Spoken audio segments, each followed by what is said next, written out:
Hi, and welcome to the all-new Safety in Numbers podcast. My name is Sheila Hansen. Well, I got the idea to do this podcast in my last year of teaching as a public school teacher. In discussions that I'd had with other teachers from all over this state of Missouri and really different teachers that I know that are all over the country, I've heard many teachers frustrated and fighting with or struggling with the exact same things. So I wanted to give us all a voice. So to break down the purpose of all future podcasts, all the episodes are going to be based around and focused on issues that frustrate classroom teachers the most, and giving you some ways to deal with them and some ways to improve your teaching, your classroom, the environment, because this is all near and dear to my teacher heart. I also want to address issues with current business owners who struggle with finding people to fill jobs that are qualified to fill those jobs. They're not higher level jobs, but just regular jobs. I know a lot of people who own their own businesses and they struggle with having people who know how to do basic things. My background is in math and science teaching. So a lot of people will come to me and talking about like money and counting money and understanding time and those sorts of things that their new employees don't get. So we're going to talk about that, having a lack of a well-educated base to hire from. That's the struggles with these businesses. I also have several connections with professionals in the field of education and in the field of occupational therapy and speech and language pathology and administration. I have several interviews planned with people in those fields and perspectives from myself. Why me? Why would anyone want my opinion? Well, I do have, these are my qualifications for doing this podcast. I have a bachelor's degree in middle school education from Missouri State University. It used to be Southwest Missouri State University. I graduated in December 1998 and had my first job before I graduated. I worked at that school for 11 years.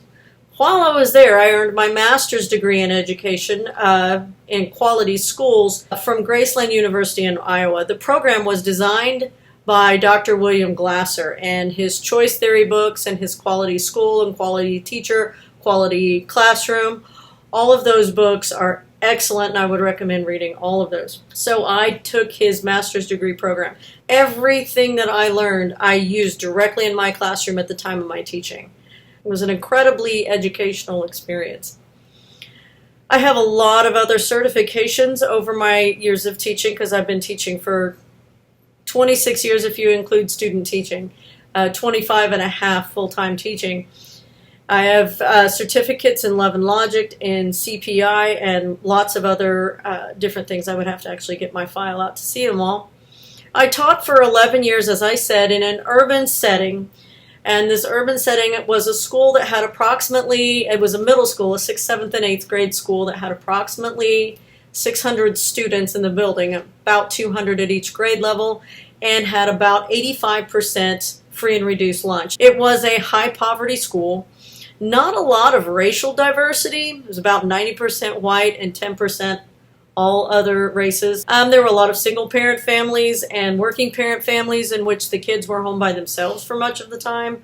A lot of those students in that school came from broken homes or from abusive homes. Not all of them. There were a lot of kids also in that school that came from great homes and had great parents. But there was a significantly high number of students that had chaos at home, we'll say.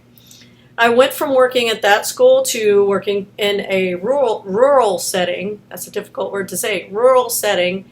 And they had a lot fewer free and reduced lunch percentage. I actually don't know the percentage of that. A lot fewer family issues that were in the urban setting. So a lot of the issues that caused a lot of the chaos in the urban school homes was not as prevalent in the rural school. It was not absent. Those problems are found all over. You know, families that come from alcohol and drug abuse or other types of struggles with families. That's found throughout. It was a lot less in the rural setting. Now, the school I taught at in the rural setting was a much smaller school. It was, again, a 6th, 7th, and 8th, but they had approximately, usually a little over 300 kids in the building, usually about probably between 350 and 400, I would say. And that's on a year when you had a lot of kids, because the fluctuation of how many kids were in each class at each time depended. The last class that I taught was one of the largest classes that had gone through. It was a 7th grade class that had, I believe it was about 140 students in the whole 7th grade. So that made for large class sizes and everything. But even though the rural setting had a lot less of the family issues that the urban setting had, the students basically made the same goofy 7th grade mistakes. They still thought along the same lines as all 7th grade early adolescents do. That I found, I was rather surprised, but it was basically the same. What I did notice was different is how the student responded to discipline and how the family responded to the student being disciplined. Oftentimes in the urban setting, you had to be very careful how you disciplined a student, because it could end up that you get punched or a chair thrown at you or something else. And oftentimes when parents would call the school, they were calling to accuse you of being too harsh with their students. And it became a very nervous kind of setting for me as a teacher, because I cared very much about my students, but sometimes the situations were just much more volatile. And in the urban setting, I had a lot more support from parents than I did in the urban setting. So I taught in the rural school for 14 years, in the urban school for 11 years, and that really was 11 and a half years, because I started working in January of 1999. My official date of hire was in December of 1998, but I didn't actually start until 1999. So all of those years of teaching and all of that experience, I think, has given me a nice broad perspective on just education in general. First few episodes of this podcast, because this is really just an introductory podcast to tell you who I am and what I plan on doing with this. The first episode is going to be about continuing your education as a teacher. So as a teacher, it's very, very important that you don't stagnate in your discipline, but that you are constantly learning new methods, new things that are available, talking to people in your discipline from all over, getting their ideas, sharing their ideas, so that number one, you as a teacher don't get bored with your discipline, and two, that your students don't get bored with you because you're bored with your curriculum. The second episode is on building a bridge to the unreachable students. I worked with a lot of those students when I worked in an urban setting, and my master's degree thesis paper was on teaching the apathetic student. So I'm going to share a lot of my research with you in episode 2. Episode 3 is the importance of making it relevant to the student. So whatever you're teaching, it's important that you make it relevant to the student so that they have a reason for putting effort out there. There are many things that I taught in math, especially in math, that a student of 7th grade is not going to use. And depending on what occupation or things that they are exposed to in their life, they may never see it again.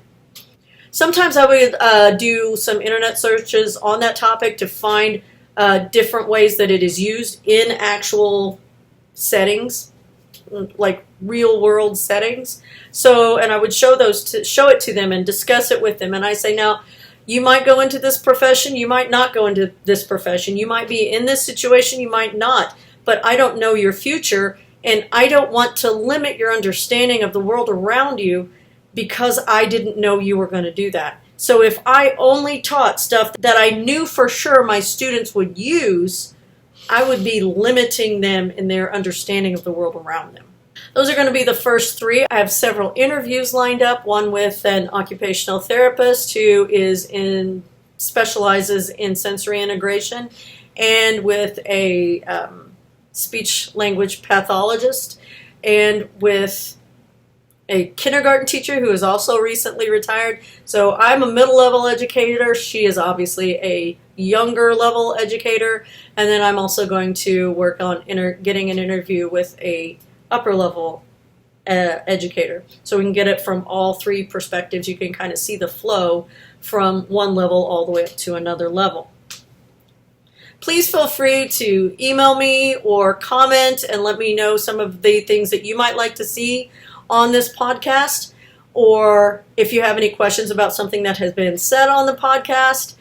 These are all my opinions. There are a lot of people out there that disagree with my opinions, but these are my opinions based on my experiences. So if you like it, great. If not, you don't have to listen. I am open to discussing different things because my opinion is based on working in 2 different schools. Unless you count my experienced student teaching, and that was in 2 other schools. So I actually have experience working in 4 public schools. But I was also working as a teacher's aide while I was in college in an elementary school. I was the aide to the computer lab teacher. So I have a limited number of schools that I've worked at. But the schools I have worked in for a long time. I have taught, wait for it because I've taught a lot of different things. In the last 14 years, I taught only 7th grade math. And generally in Missouri, 7th grade math is your regular 7th grade math. Your pre-algebra is your upper level math. And then oftentimes there is a lower level math for students who struggle. So there's often 3 levels at 7th grade. When I taught in the urban setting, I started out as a 7th grade science teacher and math teacher.